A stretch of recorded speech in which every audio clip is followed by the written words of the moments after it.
ನಮಸ್ಕಾರ ಸ್ನೇಹಿತರೆ, ಇವತ್ತು ನಾನು ಬಂದಿರೋದು ಸಾಂಗ್ಲಿ ಜಿಲ್ಲೆಯ ಮಿರಜ್ ತಾಲೂಕಿನ ತುಂಗೆಮ್ಮ ಗ್ರಾಮದಲ್ಲಿರುವ ವಿಕಾಸ್ ಹೈಟೆಕ್ ನರ್ಸರಿಗೆ.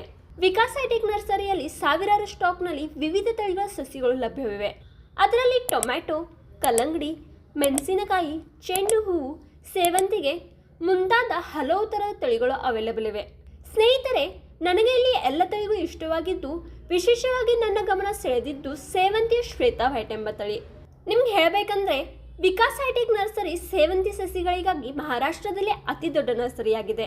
ನಾನಲ್ಲಿ ಹೋಗಿ ನೋಡಿದಾಗ ಸಸಿಗಳ ಕ್ವಾಲಿಟಿ ಬಹಳ ಬಲಿಷ್ಠ, ಆರೋಗ್ಯಕರ, ಬಿಳಿ ಬೇರುಗಳು, ಗಟ್ಟಿಯಾದ ಬುಡ ಮತ್ತು ಹಸಿರಾಗಿರುವ ಎಲೆಗಳಿಂದ ಸಸಿಗಳು ಉತ್ತಮವಾಗಿವೆ. ಅಲ್ಲಿದ್ದ ಮೇಡಮ್ ಕೂಡ ಹೇಳಿದರು, ಈ ಸೇವಂತಿ ತಳಿಯ ಮದರ್ ಪ್ಲಾಟ್ ಅವರು ತಾವೇ ಸಿದ್ಧಪಡಿಸಿದ್ದು ಸುಮಾರು 1000 ಬಲ್ಬ್ಗಳಿಂದ ಅದನ್ನು ನಿರ್ಮಿಸಿದ್ದಾರೆ.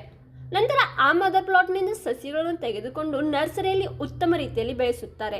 ಶ್ವೇತಾ ವೈಟ್ ಸೇವಂತಿ ಸಸಿಗಳನ್ನು ತಯಾರಿಸುವಾಗ ಮೊದಲು ಮದರ್ ಪ್ಲಾಟ್ನಿಂದ ಕಟ್ಟಿಂಗ್ ತೆಗೆದುಕೊಳ್ಳುತ್ತಾರೆ. ನಂತರ ಕೀಟನಾಶಕ, ಕ್ರಿಮಿನಾಶಕ ಹಾಕಿ ಟ್ರೇಗಳಲ್ಲಿ ಬಿತ್ತನೆ ಮಾಡುತ್ತಾರೆ.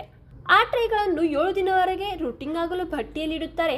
ಆಮೇಲೆ ನೆಟ್ ಹೌಸ್ಗೆ ಶಿಫ್ಟ್ ಮಾಡಿ ನಿರಂತರ ಸ್ಪ್ರೇ ನೀಡಿ ರೈತರ ಬೇಡಿಕೆಯಂತೆ ಉತ್ತಮ ರೂಟಿಂಗ್, ಬಲಿಷ್ಠವಾದ ಬುಡ, ಹಸಿರಾಗಿರುವ ಎಲೆಗಳು, ಕಲೆ ಇಲ್ಲದ ಉತ್ತಮ ಗುಣಮಟ್ಟದ ಸಸಿಗಳು ಸುಮಾರು 22 ದಿನಗಳವರೆಗೆ ಬೆಳೆಸುತ್ತಾರೆ.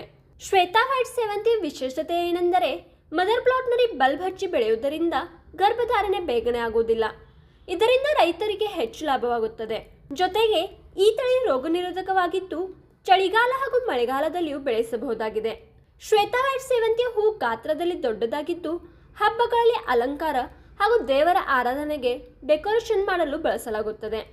ಆದ್ದರಿಂದ ಮಾರುಕಟ್ಟೆಯಲ್ಲಿ ಈ ಸೇವಂತಿ ಹೂವಿಗೆ ಹೆಚ್ಚಿನ ಬೇಡಿಕೆ ಇದ್ದು ಇತರ ತಳಿಗಿಂತ ಉತ್ತಮ ಬೆಲೆಯೂ ಸಿಗುತ್ತದೆ. ಹಾಗಾಗಿ ರೈತ ಸ್ನೇಹಿತರೆ, ನೀವು ಸಹ ಸೇವಂತಿ ಬೆಳೆಸಲು ಯೋಚಿಸುತ್ತಿದ್ದರೆ ಶ್ವೇತಾ ವೈಟ್ ತಳಿ ನಿಮಗೆ ಲಾಭದಾಯಕವಾಗುತ್ತದೆ.